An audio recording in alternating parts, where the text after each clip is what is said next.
we obviously went forward with that. My wife went through the first procedure at 20 weeks when they put the first shunt through her into the baby, and it was working very well. Right after my wife got out of the surgery, they came out and they did an ultrasound, and they could already see that the fluid was draining away from that chest cavity. Unfortunately, they said sometimes one shunt will do the entire chest, and then other times it doesn't. Well, in our case, it didn't. So we had to go back a week later, and my wife had the second shunt put in the second side of our daughter's chest. At that point, they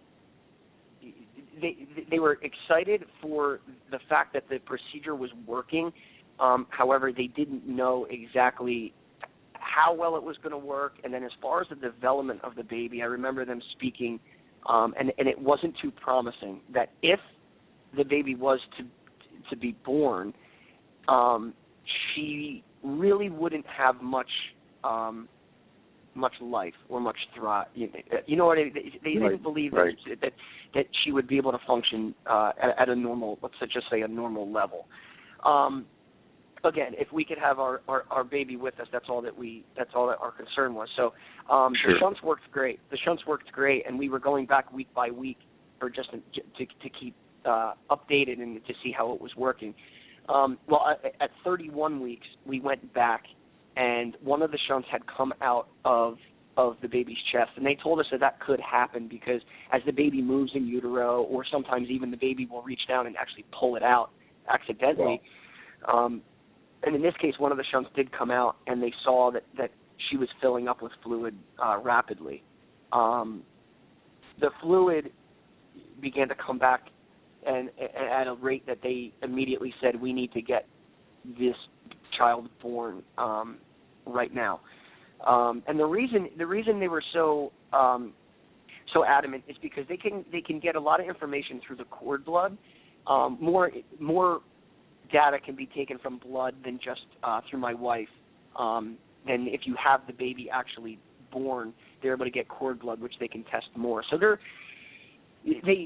rushed her pretty much into surgery to have her have an emergency C-section, which Harper was born at 31 weeks. On October 18th, 2013, Harper was born.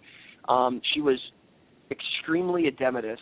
When we were in the delivery room, one of the neonatologists came up to me and real softly said to me as I was sitting next to my wife as she was on the delivery table, and she said, we're going to do our very best to stabilize your daughter. However, we don't know if we're going to be able to. And that was just being in the gray area for so long was really Sure. hard for us. A lot of questions and zero answers as far as medically.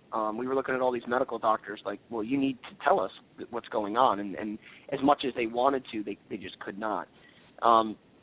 So Harper was thankfully born and stabilized. She was rushed directly into the NICU as one of, if not the sickest baby during that time. And they didn't know exactly how sick she was until she was born. So she was thankfully stabilized, and she remained in the NICU for 9 months. So while she was there, I mean, she had. I could be on here for two more hours explaining what our journey was like in the NICU. I mean, it was traumatic, and it was just going through a battlefield as our daughter went through